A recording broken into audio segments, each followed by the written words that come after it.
आप देख रहे हैं राजधानी की पुकार। नमस्कार, आदाब, मैं फरहीन कुरैशी।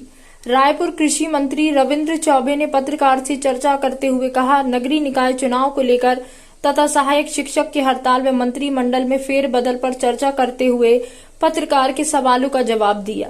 ऐसी खबरों के लिए हमारे साथ बने रहिए। राजधानी पुकार चैनल को लाइक, शेयर एवं सब्सक्राइब जरूर करें। रायपुर छत्तीसगढ़ से अरुण कुमार साहू की रिपोर्ट। हड़ताल में आ गए, 2 साल कोरोना रेस, वैसे पढ़ाई लिखाई चौपट रेस जब शुरू हो गया तो फिर उन्होंने मांग लेके हड़ताल में आ गए। आपके प्रश्न में ही आधा जवाब छुपे है। शिक्षा कर्मी मंडल 2 साल लगभग घर में बैठे हुए हैं। अधिकांश शिक्षा कर्मी मन कोनो में स्कूल लगाए हैं, मोहल्ला शाला लगाए हैं, लेकिन अभी हड़ताल के समय नहीं रही से। पूरा हिंदुस्तान के 7 राज्य में कोरोना के चलत हुए लगभग केवल शिक्षा कर्मी नहीं, शासकीय कर्मचारी मन के वेतन भी 30% कटौती करे गई से।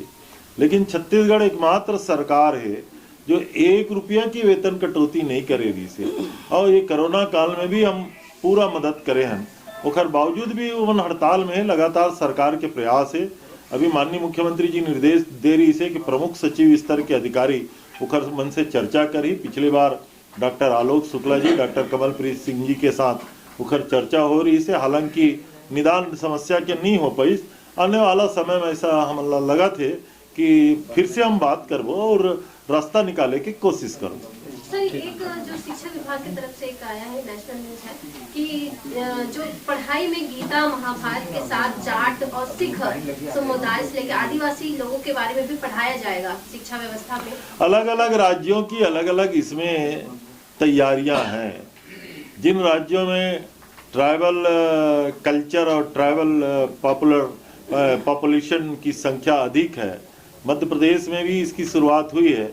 हमने तो छत्तीसगढ़ में पहले से ही शुरू कर दिया। छत्तीसगढ़ के हमारे जो बड़े नेता और जो विचारक रहे हैं उनकी यहाँ की कोर्सेज में शामिल करने की।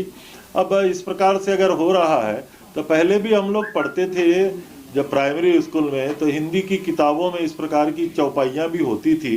अब केंद्र सरकार या राज्य सरकारें इसको करने जा रही है, तो मैं समझता हूँ कि शिक्षा के क्षेत्र में जितने भी नवाचार किए जा रहे हैं उनका स्वागत किया जाना चाहिए।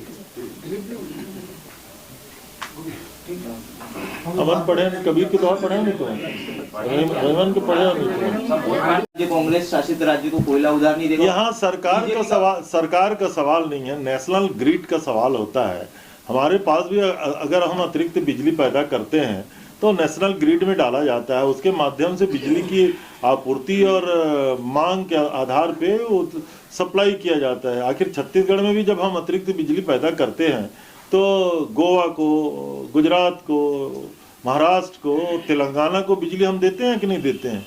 ये तो इंटर स्टेट म्यूचुअल अंडरस्टैंडिंग का मामला है। भाजपा इस मुद्दे को भुला सकती है कि दिया? मुझे लगता है भाजपा के पास कोई मुद्दा नहीं है। ये मुद्दा भी भाजपा के पास कोई मुद्दा नहीं बनने वाला। ये मंत्रिमंडल फेरबदल के संकेत कुछ मिल रहे हैं, तो क्या लग रहा है किस आधार पर हो? परम सम्मानीय मुख्यमंत्री जी का दिल्ली प्रवास कल से है।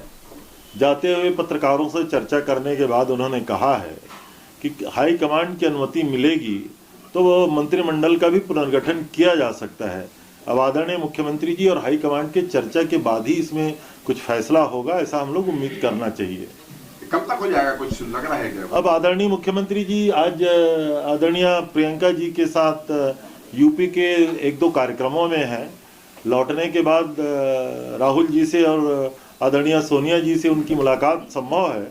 उसके बाद ही इसमें कुछ आगे बातें जा पाएंगी। क्या परफॉर्मेंस के आधार पर हो रहा है, क्या किस आधार पर? अब ये तो आदरणीय मुख्यमंत्री का संपूर्ण विवेकाधिकार है, इसलिए मुझे इसमें कोई टिप्पणी नहीं करनी चाहिए।